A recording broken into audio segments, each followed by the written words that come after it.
BJP ಕಾರ್ಯಕರ್ತೆಯ ಮೇಲೆ ಪೊಲೀಸರ ಹಲ್ಲೆ ಆರೋಪಿಸಿ ಆಕ್ರೋಶಗೊಂಡ ಬಿಜೆಪಿ ಕಾರ್ಯಕರ್ತರು ಬ್ಯಾರಿಗೇಡ್ಗಳನ್ನು ಕಿತ್ತು ಹಾಕಿ ಪೊಲೀಸರ ಜೊತೆಗೆ ವಾಗ್ವಾದ ನಡೆಸಿದರು. ಈ ವೇಳೆ ಮಹಿಳಾ ಕಾರ್ಯಕರ್ತರು ಪೊಲೀಸ್ ವ್ಯವಸ್ಥೆ ಹಾಗೂ ಸರ್ಕಾರದ ವಿರುದ್ಧ ಧಿಕ್ಕಾರವನ್ನು ಕೂಗಿದರು.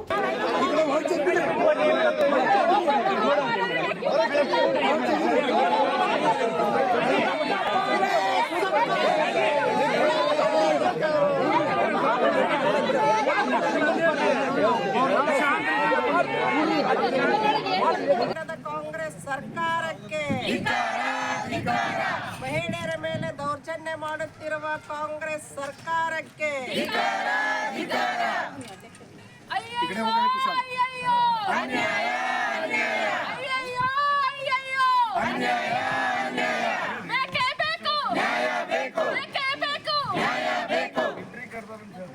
ಈ ವೇಳೆ ಪೊಲೀಸ್ ಠಾಣೆಯ ಮೆಟ್ಟಲುಗಳ ಮೇಲೆ ಕುಳಿತು ಪ್ರತಿಭಟನೆ ನಡೆಸಿದ ಮಾಜಿ ಶಾಸಕಿ ಸೀಮಾ ಮಸೂತಿ, ಮೇಯರ್ ಜ್ಯೋತಿ ಪಾಟೀಲ್ ಅವರು ಮಾಧ್ಯಮದವರೊಂದಿಗೆ ಮಾತನಾಡಿ, ಒಬ್ಬ ಮಹಿಳೆ ಪೊಲೀಸ್ ಠಾಣೆಯನ್ನು ತನ್ನ ಹಿಡಿತದಲ್ಲಿ ಇಟ್ಕೊಂಡಿದ್ದಾಳೆ ಎಂದು ಪರೋಕ್ಷವಾಗಿ ಪಾಲಿಕೆಯ ಸದಸ್ಯ ಸುವರ್ಣ ಕಲ್ಕುಂಟ್ಲ ವಿರುದ್ಧ ಸಿಡಿದೆದ್ದರು. ಜೊತೆಗೆ ರಾಜ್ಯದಲ್ಲಿ ಮಹಿಳೆಯರ ರಕ್ಷಣಾ ವ್ಯವಸ್ಥೆ ಸಂಪೂರ್ಣವಾಗಿ ವಿಫಲವಾಗಿದೆ ಎಂದು ಆಕ್ರೋಶ ಹೊರಹಾಕಿದರು.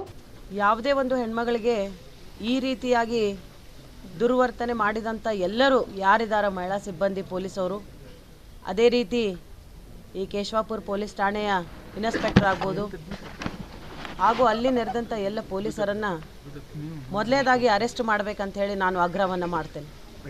ಮುಂದಿನ ನಡೆ ಈಗ ಅವ್ರು ಅರೆಸ್ಟ್ ಆಗೋವರೆಗೂ ನಾವು ಇಲ್ಲಿಂದ ಎದ್ದು ಹೋಗೋಲ್ಲ. ನಮ್ಮ ಪ್ರತಿಭಟನೆ ಮುಂದುವರಿತದೆ.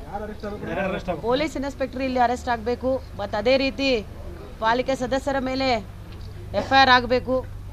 ಮತ್ತು ಯಾರು ಅಲ್ಲೆಲ್ಲ ಮಹಿಳಾ ಸಿಬ್ಬಂದಿಯವರಿದ್ದರು, ಮಹಿಳಾ ಪೊಲೀಸ್ ಅಧಿಕಾರಿಗಳಿದ್ದರು, ಅವರು ಸಹ ಅರೆಸ್ಟ್ ಆಗಬೇಕು. ಅಲ್ಲಿವರೆಗೂ ನಾವು ಉಗ್ರ ಹೋರಾಟವನ್ನು ಮಾಡ್ತೇವೆ. ಅದೇ ರೀತಿ ಅವ್ರು ಅರೆಸ್ಟ್ ಆಗೋವರೆಗೂ ನಾವು ಇಲ್ಲಿಂದ ಕದಲಲ್ಲ. ಅರೆಸ್ಟ್ ಆದಮೇಲೆ ನಮ್ಮ ಮುಂದಿನ ವಿಚಾರ. ಹುಬ್ಬಳ್ಳಿಯಲ್ಲಿ ನಡೆದಿರುವಂಥ ಘಟನೆ ನಿಜಕ್ಕೂ ಖಂಡನೀಯ. ಇದೇನೆಂದರೆ ಇದು ನಮ್ಮ ಕರ್ನಾಟಕದಲ್ಲಿದ್ದೀವೋ ನಾವೇನು ಪಾಕಿಸ್ತಾನದಲ್ಲಿದ್ದೀವೋ ಅನ್ನೋಂಥ ಒಂದು ಹೆದರಿಕೆ ಉಂಟಾಗ್ತಿದೆ. ರಕ್ಷಣೆ ಇಲ್ಲ ಹೆಣ್ಮಕ್ಳಿಗೆ.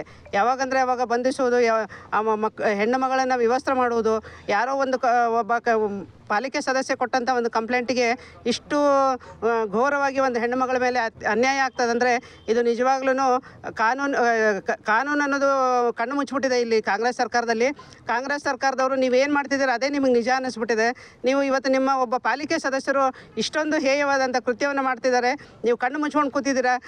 ಮಹಿಳಾ ಆಯೋಗ ಇವತ್ತು ಭಾಳಷ್ಟು ವಿಚಾರಗಳಲ್ಲಿ ಸುಮೋಟೋ ಕೇಸ್ ದಾಖಲೆ ಮಾಡ್ಕೋತೀರಿ. ನಿಮ್ಮ ಒಂದು ಪಾಲಿಕೆ ಸದಸ್ಯರು ಈ ರೀತಿ ಒಂದು ಪೊಲೀಸರ ಮೇಲೆ ಒಂದು ಒತ್ತಾಯವನ್ನು ಮಾಡಿ ಒಂದು 4-5 ಕೇಸುಗಳನ್ನ ಮಾಡಿಸೋವರೆಗೂ ಸಹಿತ ನೀವು ಸುಮ್ಮನೆ ಕೂತಿದ್ದೀರಿ. ಇದೆಂಥ ನಿಮ್ಮದು ನ್ಯಾಯ? ನೀವೇ ಸುಮೋಟೋ ಕೇಸ್ ಮಾಡ್ಕೊಂಡು ನೀವೇ ಖುದ್ದಾಗಿ ಬಂದು ಹೋಗ್ಬೋದಿತ್ತು. ಇವತ್ತು ಈ ಒಂದು ಮಹಿಳೆಗೆ ಅನ್ಯಾಯ ಆಗಿದೆ ಅಂತಂದರೆ ನಾವು ಮಹಿಳೆಯರ ಪರವಾಗಿ ಯಾವುದೇ ಒಂದು ಅನ್ಯಾಯ ಆದಾಗ ನಾವು ಪ್ರತಿಭಟಿಸ್ತೀವಿ ಅಂತ ಹೇಳ್ತೀರಿ. ನೀವು ಎಲ್ಲಿ ಕೂತಿದ್ದೀರಿ? ಮಹಿಳಾ ಆಯೋಗ ಎಲ್ಲಿದೆ? ಕಾಂಗ್ರೆಸ್ ಸರ್ಕಾರ ನೀವು ಎಲ್ಲ ಗ್ಯಾರಂಟಿಗಳನ್ನ ಕೊಡ್ತೀರಿ. ಇವತ್ತು ಗೃಹಲಕ್ಷ್ಮಿ, ಭಾಗ್ಯಲಕ್ಷ್ಮಿ ಎಲ್ಲ ಹೇಳ್ತೀರಿ. ಮಹಿಳೆಯರಿಗೆ ರಕ್ಷಣೆನೇ ಕೊಡ್ತಾ ಇಲ್ಲ. ನೀವು ರಕ್ಷಣೆ ಕೊಡದೆ ಎಂಥ ಗ್ಯಾರಂಟಿಗಳನ್ನ ಕೊಟ್ಟರೆ ಏನು? ಯಾವ ಲಕ್ಷ್ಮಿಗಳನ್ನ ತಗೊಂಡು ಏನು ಮಾಡೋದು? ಮಹಿಳೆಯರ ಸುರಕ್ಷತೆ. ಈ ಸಂದರ್ಭದಲ್ಲಿ ಉಪಮೇಯರ್ ಸಂತೋಷ್ ಚವ್ಹಾಣ್, ನೂರಾರು ಜನ ಬಿಜೆಪಿ ಕಾರ್ಯಕರ್ತರು, ಮಹಿಳಾ ಕಾರ್ಯಕರ್ತೆಯರು ಇದ್ದರು. 9 ಲೈವ್ ನ್ಯೂಸ್, ಹುಬ್ಬಳ್ಳಿ.